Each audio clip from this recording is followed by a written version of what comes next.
나는 전능하신 아버지 하나님, 천지의 창조주를 믿습니다. 나는 그의 유일하신 아들, 우리 주 예수 그리스도를 믿습니다. 그는 성령으로 잉태되어 동정녀 마리아에게서 나시고 본디오 빌라도에게 고난을 받아 십자가에 못 박혀 죽으시고 장사된 지 사흘 만에 죽은 자 가운데서 다시 살아나셨으며 하늘에 오르시어 전능하신 아버지 하나님 우편에 앉아 계시다가 거기로부터 살아있는 자와 죽은 자를 심판하러 오십니다.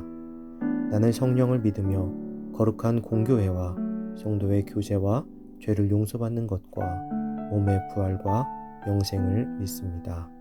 아멘.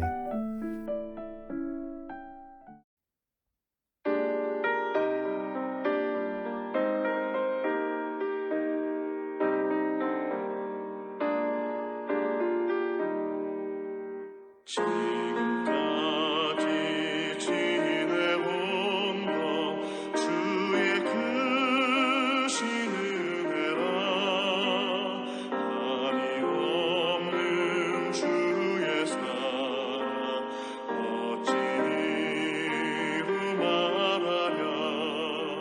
찬악해라 주의 손이 항상 모든 일을 주 안에서 형통하게 하시네. 몸도 맘도 연약하나 생김마다 살았네. 물붓듯이 부으시는 주의 은혜 족하다. 사랑 없는 거리에 나 험한 산길을 갈 때 주의 손을 굳게 잡고 찬송하며 가리라.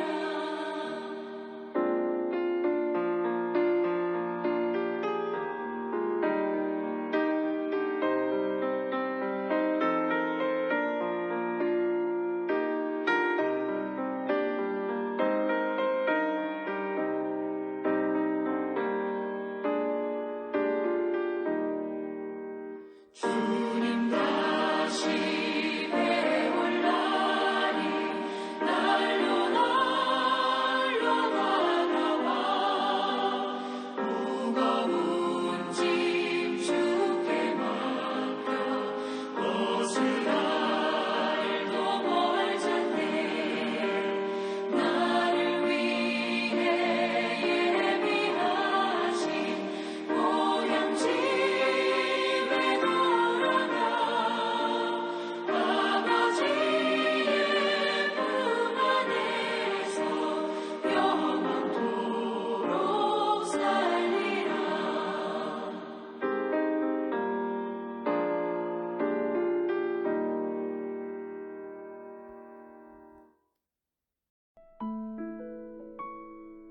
오늘 하나님께서 우리에게 준 말씀은 출애굽기 1장 15절에서 22절입니다.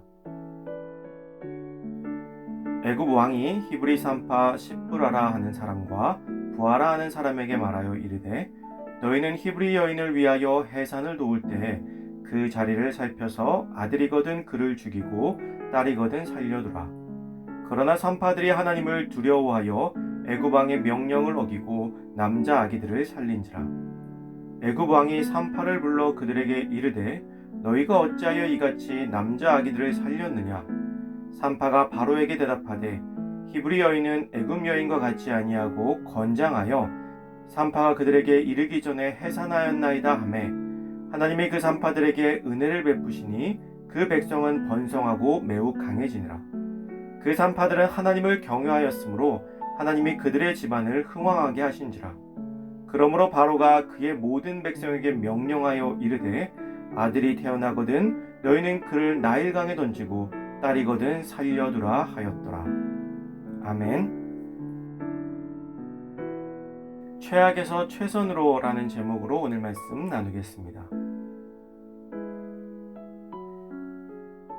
애굽 왕은 이스라엘 민족에게 힘든 노역과 고난을 줌으로써 이스라엘 소멸 정책을 폈습니다.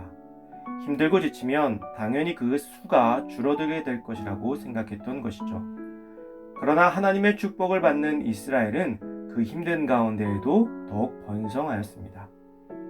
이스라엘 소멸 정책이 실패하자 애굽 왕은 또 다른 방법을 찾게 됩니다. 그 방법은 이스라엘 민족에게서 태어나는 신생아들 중 남자아이를 몰래 죽이라고 한 것입니다. 참으로 잔인하고 무식한 방법이죠. 그런데 애굽 왕은 단순 무식한 사람은 아니었던 것 같아요. 처음부터 대놓고 자신의 정책을 펼친 것이 아니라 산파들을 겁박하여 출산 중에 사산을 하게 만드는 교묘한 방법을 쓴 것이죠. 여자아이를 살려두는 이유도 여자아이들을 말 잘 듣고 힘없는 노예로 만들고자 했던 것입니다. 참으로 간교한 사람이었습니다. 그런데 이 산파들은 애굽 왕의 겁박보다 하나님을 더 두려워하는 사람들이었습니다. 그래서 명령대로 아이들을 죽이지 않고 살려두었습니다. 산파라는 직업은 출산을 도와 아이를 받는 역할을 하는 사람들이죠. 그들의 목적은 아이를 살리고 산모를 살리는 데 있습니다. 그들은 하나님을 두려워하기도 하였지만 자신의 일을 함에 있어서 최선을 다하였던 것입니다. 우리에게 주어진 일들이 있습니다. 그 일들이 때로는 원하지 않는 방향으로 나아갈 때도 있죠. 그러한 유혹을 받게 됩니다. 그래서 그 역할에 충실하지 못하게 만들곤 합니다. 그리스도인들이 세상을 사랑하고 세상이 예수 그리스도의 복음과 하나님의 사랑을 전파하는 역할을 가지고 있음에도 불구하고 그것에 최선을 다하지 않고 다른 일들에 집중하는 모습을 보이게 됩니다. 서로 시기하고 질투하고 더 크고 더 멋지게, 더 위로, 더 강하게를 꿈꾸며 나아갑니다. 그러다 보니 세상의 눈에 사랑을 나누는 교회가 아니라 교회를 나누는 교회로 인식되어지는 경우가 종종 있습니다. 우리도 산파들처럼 그 어떠한 상황 속에서도 우리에게 맡겨진 사명에 최선을 다하는 우리가 되기를 소망합니다. 그렇게 사명을 다할 때 하나님께서는 우리에게 지혜와 복을 주십니다.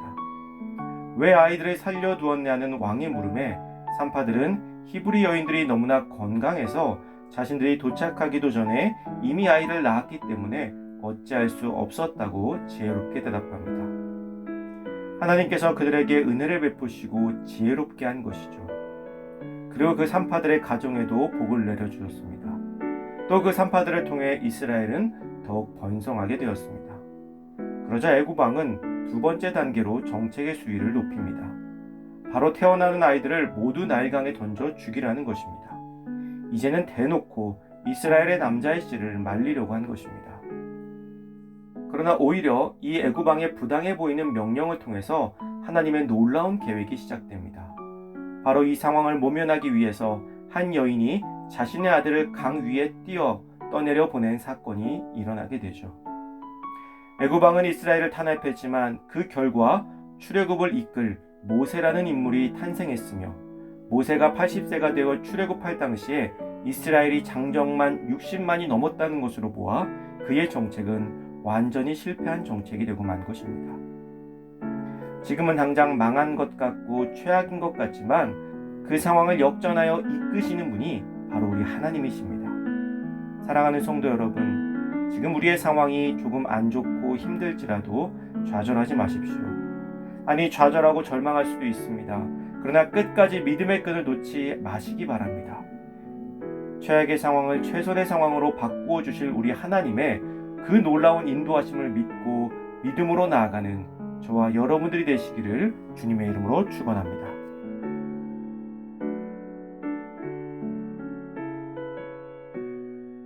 이 시간 주어진 기도 제목을 놓고 기도하고 또 각자의 기도 제목을 가지고 기도하도록 하겠습니다.